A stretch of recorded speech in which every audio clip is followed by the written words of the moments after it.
Hey everyone, I'm McDowell here with another YouTube video. Just want to say Merry Christmas to all, and I hope that everyone's doing just fine, being married, open presents, and loving your family as much as possible. Hope everyone's safe from all the snow and all the blizzards been going on the East Coast. So hope everything's working out for you. Today, just want to discuss about what the importance of Christmas is. The one thing is the one last chance in the middle of the whole year. We try to get together. We put aside all our dramas and all our bias and all our hatred from another, and come together as a family, as neighbors and all that, and try to wish everyone a Merry Christmas and actually try to get along as much as possible. I know Thanksgiving's like that, but the thing is, Christmas is more important. And the thing is, Christmas is what try to bring us all together as not only as one nation, but also as one world. And every single nation wants the same thing, and that is peace on earth.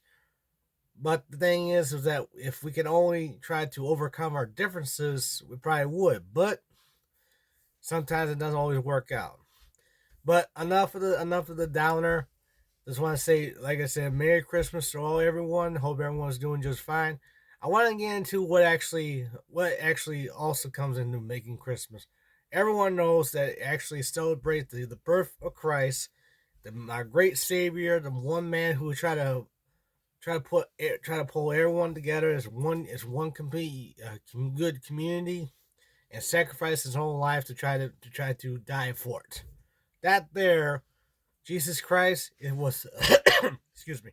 Jesus Christ was the first hero who basically had his own followers and also had his own people and had his own community, and he sacrificed his life for them for all the sins they commit. You know what they say? Don't condemn the sinner, condemn the sin, because everyone gets into sin every once in a while. Now, of course, every time you would get into sin, that doesn't always necessarily make you a bad person, but to make bad choices. The choices you make are one that are going to define you for the rest of your life. That's why, regardless on how bad things will get, I solemnly swear on my grandparents and on my family life that I will never ever give in to alcoholism, drinking alcohol, drugs, and smoking. If I ever get myself a woman, I'll never get in any infidelity or any adulteries either. But the thing is, I gotta hold her responsible for any kind of abuse she might try to turn over me. And that's a bad thing about what's going on with the country, is that there's too much hatred and not enough love in it. It's all about control and dominance. The thing is that no one wants to be controlled. No one wants to be dominant. But everyone wants to live peaceful lives. That's how it should be. You have a good communication, you have a good strong relationship with your spouse, your family, and all that. You always will thrive in the big ones. Now, of course, no one likes poverty, and mostly I blame that the system, because it's a system that keeps you either rich or to keep you poor. And sometimes when you make the bad choices, that falls on you. All the opportunities are always there. Now, of course, the system will try to make more choices for women because they believe the future is female. But the thing is, you're cutting the men short. The one thing that the holidays is supposed to do is supposed to be unity between both men and women. So goodwill towards men and women. I've been saying that ever since when I heard Batman say it 30 years ago, and Batman Returns was now considered as a Christmas movie. Batman Returns, at the end of the movie, Michael Keaton says, good word towards men and women. And that's how it should be. No more, well, men are toxic. Well, women can be toxic too. If you really want a good, strong unity and good, strong community between men and women, stop trying to demonize them for being men. And also, if you want to try to get a good woman, make sure she ain't going to get be a gold digger or trying to go for your money. And that's been a bad thing about marriages. Marriages don't even last bare a year because the woman only wanted the money and only the attention, but she didn't really want a family. So therefore, the thing is, in order for people to get together, especially during the holidays, you got to learn to work together and put aside your differences. The holidays are not just for being commercialized, and that's the bad thing about the holidays. They become too commercialized that everyone just goes spending money like they're at a strip club. That's not what the holidays are for. The holidays is basically give you some time off of work to go be with your family, celebrate, live peacefully, and be merry, and actually enjoy life.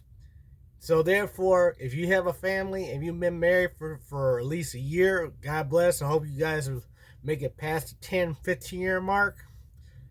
Be sure you guys stop fighting and try to get along. That's all I can probably say to the families like that. So, moving on for all the social commentary to the actual entertainment. So, I want to go like this. What is your favorite Christmas movie? Everyone has their own favorite Christmas movie. And the ones that have been the most, I want to say, It's a Wonderful Life, Miracle on 34th Street, and I was trying to think of another one that's almost as close, as good as all of them. But A Christmas Carol, it could be any version of Christmas. I think The Christmas Carol is actually like the number one. Well, it would be number one. It's just that it's probably been known as the most. It got the most adaptation. You got Scrooge with Bill Murray. You got A Christmas Carol with Patrick Stewart, Professor X. You got All Dogs Go to Heaven, Christmas Carol. You got Mickey Mouse's Christmas Carol, what I grew up with, Oscar winner. Didn't know that until late. Bear Rabbit's Christmas Carol. That one I had to look up and actually find it. I still got the VHS tape, but that was after I became grown. I was curious what Christmas carols came in, but yeah, whatever Christmas movies are, like even Batman Returns, like I was mentioned earlier, is now a Christmas movie. 30 years old now, and is considered a Christmas movie because it got Christmas in it, it got snow, it's got presents, it's got Santa Claus in it. The thing is, if it's got all those things in it, that means that it's a Christmas movie. Die Hard is considered a Christmas movie. But I'm going, what about Lethal Weapon?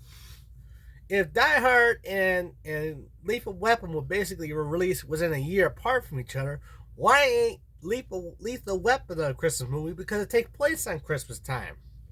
Santa Claus, maybe not snow, but Christmas decorations and Christmas songs like that. Why ain't Lethal Weapon a Christmas movie? But Die Hard is. Maybe because more heavy deuce on it. But all respects to Bruce Willis, regardless. I mean, I hope you enjoy your retirement. That Die Hard is still a Christmas movie, regardless. So, and the thing is, the one that considered a Christmas movie the most, is almost like the top number one, is It's a Wonderful Life with James Stewart. Now, what does it mean? Now, the reason why it's a Christmas movie, because it shows how much of a good life that James Stewart's character, George Bailey, has. And regardless of how rich you may be, if you support your family, you try to support your community and stuff like that, it doesn't matter how rich you are.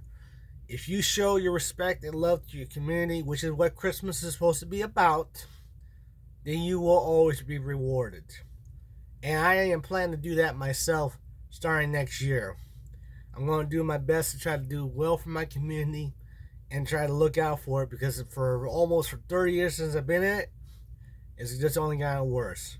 So, this is me, Albert McDowell, wishing you all a Merry Christmas and a Happy New Year. I'll be sending you a New Year video later on. This is Albert McDowell, signing off.